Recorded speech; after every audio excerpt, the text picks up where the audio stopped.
Hi guys, and welcome back to English Harmony video blog. In this video I'm going to address the matter of me making mistakes while recording these videos, right? You see, the thing is that some people may hold to the opinion that once I'm positioning myself as an authority in the English teaching field here on YouTube and on my blog, right, that my English should be impeccable, my spoken English. And there are certain people who are watching my videos and then they're pointing out where I should have said things differently. They're providing actual timestamps and everything, the exact time, down to the very second where I'm saying things wrong. Here's the thing, right? I have to actually go back to the very origins of how I started running the blog and why I did it in the first place and what the whole English fluency issue is all about, right? So here's the deal, right? For years, for long years, I was learning the English language by focusing primarily on the written aspect of it, right? So I was very good at writing, reading, and all that kind of stuff. So when I would speak, right, I had developed this habit of creating sentences in my mind as if I were writing. And it was constantly clashing with my speech because I couldn't speak spontaneously. Okay? I had this, I would call it later on, a writing mind syndrome. Okay? Whereby you speak as if you're writing, because you just can't get rid of that habit of constructing sentences by sticking words together, right? Given that you've been doing that for long years, okay? So your speech, your spoken language is not happening the way it should be, all right? So, given all this, it's not hard to understand that people like me and so many other foreign English speakers having faced this particular issue find it very hard to make the transition from the writing mode into a normal speaking mode, whereby you can speak fluently without any consideration as to what exactly you're saying. You can just say it all out loud without much thinking, right? That's the way I speak now. But here's the deal. I didn't learn the English language right from the get-go as a spoken language, okay?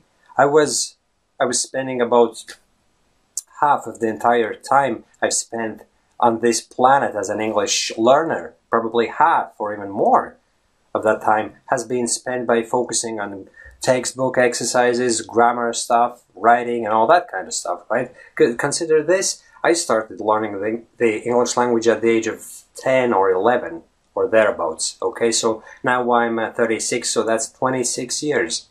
And I came to realize the foolishness of my ways, and I realized the fact that the traditional English teaching system doesn't work about 8 years ago or so. So it just goes to show that I spent the biggest part of my life as an English learner focusing on writing and grammar and all that. So even though I've successfully made the transition into a normal speaking mode, right, of my mind, where I can speak spontaneously and without much thinking, there are still remains of the old Robbie, if you like, okay, who speaks very hesitantly and constantly thinks of, is this the right way of saying this or that particular thing? Should I word this sentence differently? So, here's the thing. I didn't learn the language in a normal way, okay? So I will probably never achieve complete fluency. I will never speak just like a native English speaker, okay? If you took another person just like me, turned all the years back and let him acquire the English language in a native environment and allow that person to pick it all up and by way of listening, repeating, that's how any language is acquired normally, right? that person would probably by now, not probably, but most likely, that person would have achieved a complete fluency, and they would be speaking so much more fluently than me. Okay? But you have to take into account that I had to go through some sort of a rehabilitation, if you like. And that's the case with so many other foreign English speakers, and that's the reason why I'm doing all these videos, why I started the blog, why I'm publishing all these articles and videos, right? To lead by an example, to show you guys that you can train yourself to speak fluently, albeit with making a few mistakes here and there, but that's okay. That's okay. Mistakes is actually an integral part of this whole thing. And why an integral part? Because you have to embrace the concept of making mistakes. If you don't, if you try to fight against it, it will automatically knock you back to the state of mind where you were before, where you start analyzing your speech, and you will end up making even more mistakes. So, for those who are trying to point out the mistakes I'm making, guys, I know only too well how this or that particular thing is said correctly. When I'm writing articles for my blog, right, I wouldn't be making such mistakes in those articles because written language is a whole different story. I type it all up once, then I read it through, I change things around. My gut feeling tells me on most occasions what way things should sound, and then sometimes when I spot mistakes I might have made, I correct them. Then I do the final proofreading, and then I make sure that the article is polished to perfection, right? I was going to say polished to correction, and that's a mistake, right? Obviously, if I were to write that sentence, I would make sure that my article is polished to... I wouldn't have written correction. I would have written perfection, because when you write, you see what you write, and then in a millisecond, even if there's the thought of saying something different, you type the first letter wrong, you realize, you catch yourself typing up the wrong thing, or writing, whichever means of writing you're using, whether you type or you actually write with a biro, right? And then you just immediately go back and correct that word. But when you speak, there is no going back, okay? And the only way of making sure that my speech flows is by allowing yourself to speak without even thinking about correctness or mistakes. And here's the beautiful thing. The more you speak, the more spoken practice you do,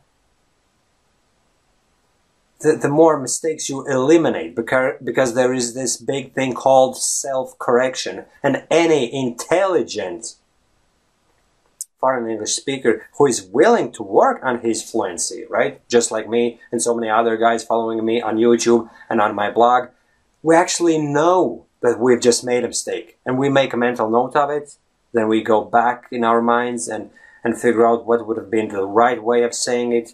Or even if we don't consciously do that, deep down inside we still know what is the correct way of saying this or that particular thing. So there is no point in actually pointing out what I said wrong in my videos, because if I were to write it all on a piece of paper or on the computer, I would have written it perfectly. I wouldn't have made those mistakes, because that would have been the writing process where you don't make such mistakes. Whereas when you speak, the whole process is more spontaneous. And for you to say that if I'm an expert and I'm an authority, then I should have made sure that my speech is perfect prior to starting all these videos and all that.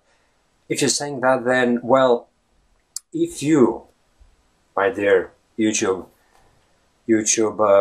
watcher, if you are as perfect as that, if you can actually speak a foreign language very fluently, at a similar level you would speak in English, right? Without making any mistakes whatsoever, kudos to you. I would say that in that case you're actually coming out in the top 1% of foreign language speakers who actually can speak without making any mistakes. But in real life, most people, me included, make mistakes. We even make mistakes in our native languages. So you can't really demand that I spoke completely, what's the word? Flawlessly, that my English would be impeccable. You can't demand that. That would be possible, yes, if I prepared a script, went through it a number of times, and then